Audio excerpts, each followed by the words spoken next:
Okay, well, hello everyone. Welcome back. Welcome to our channel Learners Pro by Reshma. Right, ఇవాళ మన topic వచ్చేసి ఏంటి అని అంటే ఫండమెంటల్ డ్యూటీస్. మనకి టోటల్గా 11 ఫండమెంటల్ డ్యూటీస్ ఉన్నాయి కదండి. వాటిని ఏ విధంగా గుర్తుపెట్టుకోవాలి, ఫండమెంటల్ డ్యూటీస్ అసలు ఏ పార్ట్లో ఉన్నాయి, వాటన్నిటి గురించి కూడా ఆ హిస్టరీ, ఆ బ్యాక్డ్రాప్ అంతా మనం చూద్దాము. ఫండమెంటల్ డ్యూటీస్ వచ్చేసి మనకి ఏ పార్ట్లో ఉన్నాయి అని అంటే పార్ట్ 4A ఉంటాయి. ఫండమెంటల్ డ్యూటీస్ వచ్చేసి పార్ట్ 4A. ఆర్టికల్ డీల్ చేస్తుంది దీని గురించి, ఆర్టికల్ 51A. మనకి ఫండమెంటల్ రైట్స్, అదే ఫండమెంటల్ రైట్స్ చూస్తే పార్ట్ 3లో ఉంటాయి. ఆర్టికల్ 12 నుంచి ఆర్టికల్ 35 వరకు ఫండమెంటల్ రైట్స్ ఉంటాయి. డిపిఎస్పీస్ వచ్చేసి పార్ట్ 4లో డిపిఎస్పీస్ ఉంటాయి.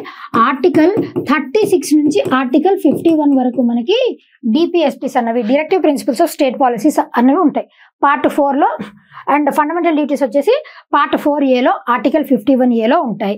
అయితే ఇనీషియల్లీ మన భారత రాజ్యాంగాన్ని, మన కాన్స్టిట్యూషన్ ఎప్పుడు అడాప్ట్ చేసుకున్నాం? It was adopted on 26th November 1949. 26th November 1949 నాడు మనం అడాప్ట్ చేసుకున్నాం. Constitution was adopted on 26th November 1949.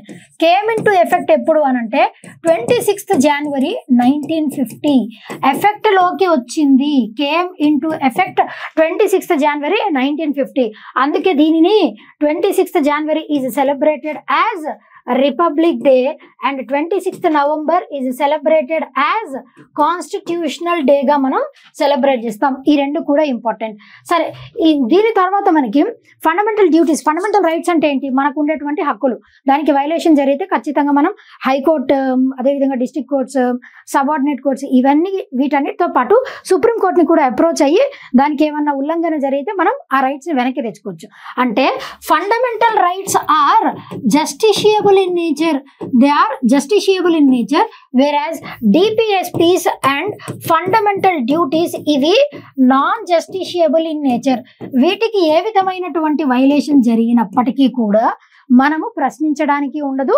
ఏ కోర్టులో కూడా దాని గురించి ఫైట్ చేయడానికి కూడా ఉండదు.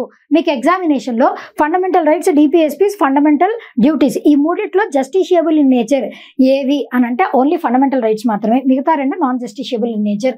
అయితే ఇనీషియల్లీ మనకి ఏ కాన్స్టిట్యూషనల్ అమెండ్మెంట్ యాక్ట్ ద్వారా ఫండమెంటల్ డ్యూటీస్ని ఇంక్లూడ్ చేశారు, అదేవిధంగా ఏ కమిటీ రికమెండేషన్స్ మేరకు దీనిని ఇంక్లూడ్ చేశారంటే స్వరణ్ సింగ్ కమిటీ రికమెండేషన్స్ మేరకు 42nd కాన్స్టిట్యూషనల్ అమెండ్మెంట్ యాక్ట్ 1976 దీని ద్వారా 10 ఫండమెంటల్ డ్యూటీస్ని దీని ద్వారా యాడ్ చేశారు. తర్వాత 11వ ఫండమెంటల్ డ్యూటీని ఎన్నో కాన్స్టిట్యూషనల్ అమెండ్మెంట్ యాక్ట్ ద్వారా యాడ్ చేశారంటే 86th కాన్స్టిట్యూషనల్ అమెండ్మెంట్ యాక్ట్ 2002 దీని ద్వారా 11th fundamental duty, that is right to education. 6 నుంచి 14 సంవత్సరాల వయసు ఉన్నటువంటి వాళ్ళకి ఎడ్యుకేషన్ కల్పించాలి, అది ఫండమెంటల్ డ్యూటీగా యాడ్ చేశారు. ఇప్పుడు యాజ్ ఆఫ్ నౌ టోటల్గా ఎన్ని ఉన్నాయంటే 11 ఉన్నాయి. ఇవన్నీ కూడా మనకి ఆర్టికల్ 51A, ఇందాక నేను చెప్పాను కదండి, ఆర్టికల్ 51A. ఈ 51Aలో కూడా మళ్ళీ సబ్ పార్ట్స్ ఉన్నాయి. Small a, b, c, d, e, f, g, h, i, j, k. మరి ఈ 11ని ఎలా గుర్తుపెట్టుకోవాలండి? ఎగ్జామినర్ ఒకప్పుడు జస్ట్ ఫండమెంటల్ డ్యూటీస్ ఎక్కడి నుంచి తీసుకున్నారు, ఏ కమిటీ రికమెండేషన్స్ ఇంతవరకు అడిగారు. ఇప్పుడు కొంచెం ఇన్డెప్త్గా వెళ్ళి ఏ అంటే ఏంటి, బిలో ఏముంది, సిలో ఏముంది, డిలో ఏముంది, ఈ, ఎఫ్, జి, హెచ్, ఐ, జే, కే వీటిల్లో ఏముంది అని చెప్పేసి అడుగుతున్నారు. లేదా ఇప్పుడు రెస్పెక్టింగ్ నేషనల్ ఫ్లాగ్, అది ఏ ఫండమెంటల్ డ్యూటీ, ఏనా, బీనా, సీనా, డీనా అలా కూడా అడుగుతున్నారు. కాబట్టి వీటిని గుర్తుపెట్టుకోవాలి. ట్రిక్ కూడా ఈజీగా నేను చెప్తాను చూడండి. ఏ అంటే ఏంటి? First letter 1. ఏ అంటే 1 కదా. మన భారతదేశంలో ఒకటి ఉన్నవేంటి? నేషనల్ ఫ్లాగ్ ఒకటే ఉంది మనకి, నేషనల్ యాంథమ్ ఒకటే ఉంది. కాబట్టి నేషనల్ ఫ్లాగ్ని, నేషనల్ యాంథమ్ని, respecting national flag and national anthem, అది first one A. B stands for ఇక్కడ నోబెల్ అని గుర్తుపెట్టుకోండి. నోబెల్ అంటే ఇక్కడ చెరిషింగ్ నోబెల్ ఐడియల్స్. ఆ నోబెల్ ఐడియల్స్ కూడా that inspired national struggle for freedom. మన భారతదేశానికి ఇండిపెండెన్స్ రావడానికి ఎవరైతే పోరాటం చేశారో వాళ్ళకు ఉన్నటువంటి ఆదర్శ భావాలు, వాటిని మనం ప్రైజ్ చేయడం అనమాట. Cherishing noble ideals. B noble అలా గుర్తుపెట్టుకోండి.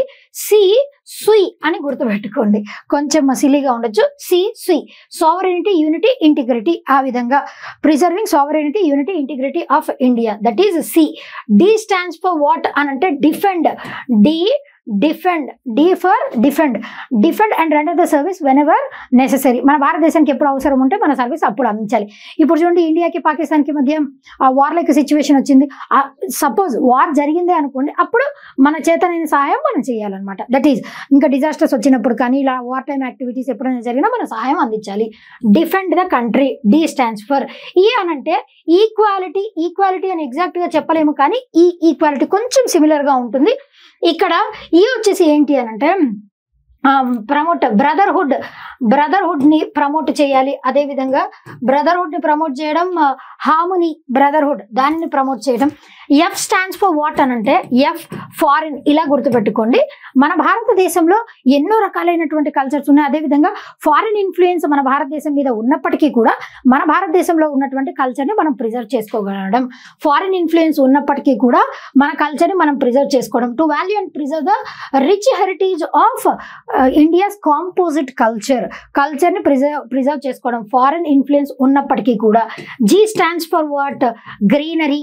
గ్రీన్ చుట్టుపక్కల ఉన్నటువంటి ఎన్వైర్మెంట్ లో ఫారెస్ట్లు అవ్వచ్చు, అదేవిధంగా లేక్స్ అవ్వచ్చు, వీటన్నిటిని కూడా మనం కాపాడుకోవడం. To protect and improve the natural environment. G green. H వచ్చేసి ఏంటి అనంటే హై నాలెడ్జ్ కలిగి ఉండాలి అనంటే మనకి సైంటిఫిక్ టెంపర్ డెవలప్ అయితేనే మనం హయ్యర్ స్టాండర్డ్ లో ఉండగలుగుతాం. High thinking. ఇవన్నీ ఎప్పుడు పాసిబుల్ అవుతాయి? మనకి సైంటిఫిక్ టెంపర్ అంటే అన్నిట్లో సైంటిఫికల్ గా మనం ఆలోచించగలిగినప్పుడు. To develop scientific temper, that is H. I వచ్చేసి ఏంటి? ఐ అంటే నేను కదండి.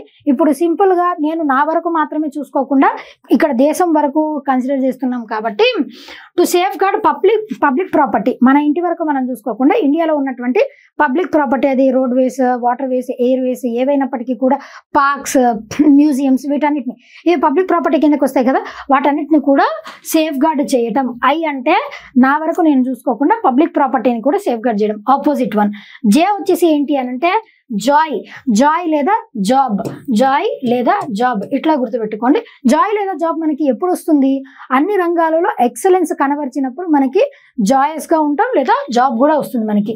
కే స్టాండ్స్ ఫర్ వాట్ అనంటే ఇట్ ఈజ్ నాలెడ్జ్ రావాలి అనంటే మనం ఏం చేయాలి? చదువుకోవాలి. అందుకే 6 to 14 years చిల్డ్రన్ కి ఖచ్చితంగా ఎడ్యుకేషన్ ని కల్పించాలి అని చెప్పేసి అన్నారు. ఇది ఏ నుంచి కే వరకు మన ఫండమెంటల్ డ్యూటీస్ గుర్తుపెట్టుకోవటానికి, అంటే ఏదో నాకు తెలిసినటువంటి నాలెడ్జ్లో నేను when I use to prepare for UPSC ఇలాగే మేము గుర్తుపెట్టుకునే వాళ్ళం. కాబట్టి ఆ ట్రిక్ని మీకు కూడా ఉపయోగపడుతుంది అన్న ఉద్దేశంతో ఇక్కడ జస్ట్ మీకు డెలివర్ చేశాను.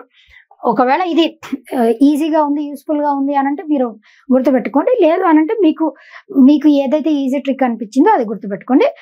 No offence at all. ఇంకా ఫర్దర్ ట్రిక్స్ కోసం మన ఛానల్ని ఫాలో అవ్వండి. That is learners pro by Reshma. Until then, thank you.